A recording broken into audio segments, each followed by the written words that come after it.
बेफ़ा माँ को देखते ही कौवे ने बताया कि इसका नाम नेंगो है और इसे खाला रत्ती ने यहाँ भेजा है कि आप दुखी और ज़ख्मी परिंदों की बहुत मदद करती हैं, प्लीज़ आप मेरी भी मदद कीजिए।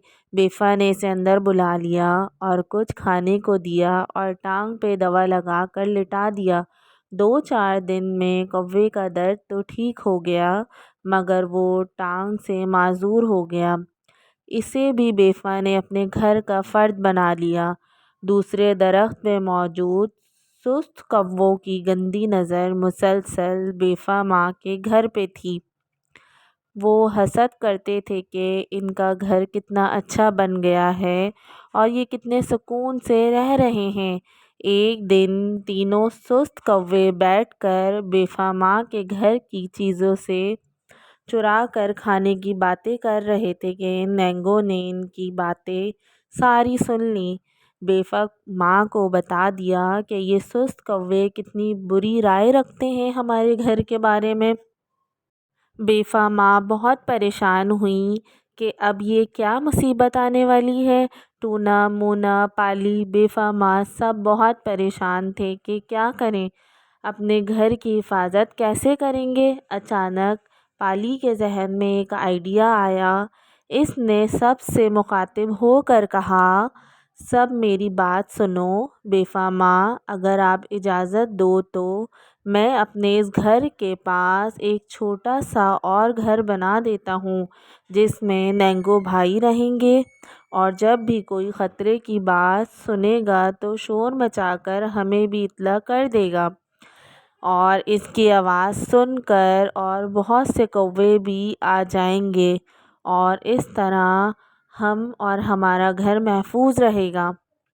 सब ने पाली की तजवीज़ से इत्तेफाक किया। बेफ़ा माँ ने सब परिंदों को अपने करीब कर लिया और कहने लगी, देखो बच्चों, जब अल्लाह पाक किसी के घर में इत्तेफाक, मोहब्बत और रिज़्क़ देता है तो बहुत से लोग खुद ब खुद मेहनत नहीं करते, वो हसद करने लग जाते हैं और इनसे सब कुछ छीनना चाहते हैं। पाली बोली, बेफ़ा माँ, ये तो बहुत बुरी बात हुई, इन्हें चाहिए कि वो भी हसद नहीं करें, मेहनत करें। बेफ़ा माँ कहने लगी, हाँ ठीक है, चलो अब तुम सो जाओ, सुबह जल्दी जाग कर हमदो सना भी करनी है। बेफ़ा माँ अब बूढ़ी हो रही थी, इसे सर्दी भी बहुत लगती थी। मूना, टूना और पाली ने फ़ैसला किया कि अब बेफ़ा माँ खाने की तलाश में नहीं जाएंगी, हम इनके लिए और नेंगो भैया के लिए खाना इधर ही लेकर आया करेंगे। अब नेंगो भैया अपने छोटे से घोंसले में बैठकर घर की रखवाली करते। इन्हें टूटी टांग के साथ कहीं जाना नहीं पड़ता था और बाकी सब भी महफूज थे।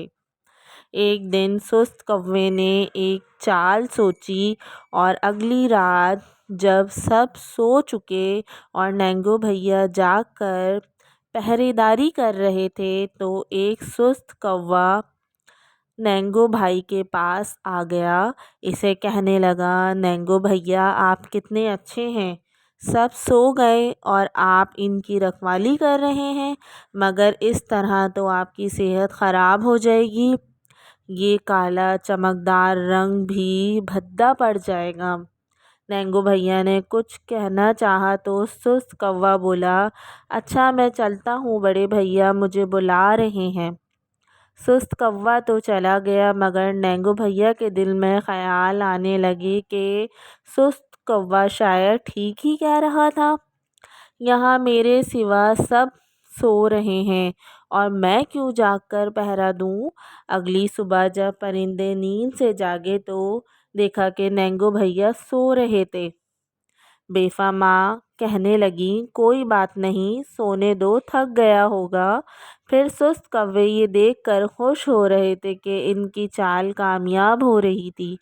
अगली रात जब फिर सब सो गए तो दूसरा सुस्त कौवा फिर नेंगो भैया के पास आया और कहने लगा, नेंगो भैया, आज आप कुछ बीमार लग रहे हैं। नेंगो बोला, बस भैया, सारी रात जागता हूँ तो शायद इसलिए।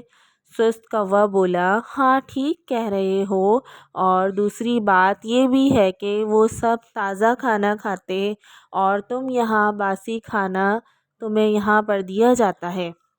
نینگو بھیا تو سچ میں خود کو بہت مظلوم سمجھنے لگے۔ اب بیفا ماں بھی محسوس کر رہی تھی کہ نینگو کچھ کھچا کھچا سا رہنے لگا ہے۔ ایک دن جب بہت دھند چھائی ہوئی تھی، سخت سردی کے ساتھ ہلکی ہلکی بارش ہو رہی تھی، مونا ٹونا پالی سب کھانے کی تلاش میں چلے گئے، تو بیفا ماں رتی خالہ کے ساتھ دریا کنارے دھوپ میں بیٹھنے چلی گئیں۔ تو نینگو بھیا نے جان بوجھ کر سونے کا ٹانکا کیا اور ساری جمع شدہ خوراک سست کووں کو دے دی۔ بڑا سست کوا بہت خوش ہوا۔ اس نے چھوٹے بھائیوں کو مبارکباد دی اور انہیں بتایا کہ گھر کی سب سے مضبوط بنیاد اعتماد اور پیار ہوتا ہے، اور تم نے ان میں سوراخ بنا دیا ہے۔ اب اس گھر میں رہنے والوں کو ختم کرنا اور گھر خالی کروانا کوئی مشکل کام نہیں۔ اگلے دن جب بارش اور دھند میں سردی سے باہر نکلنا بہت ہی مشکل ہو چکا تھا، تو بیفا ماں نے کہا، وہ جمع شدہ خوراک ہی کھا لو اور آج باہر مت جاؤ بچوں۔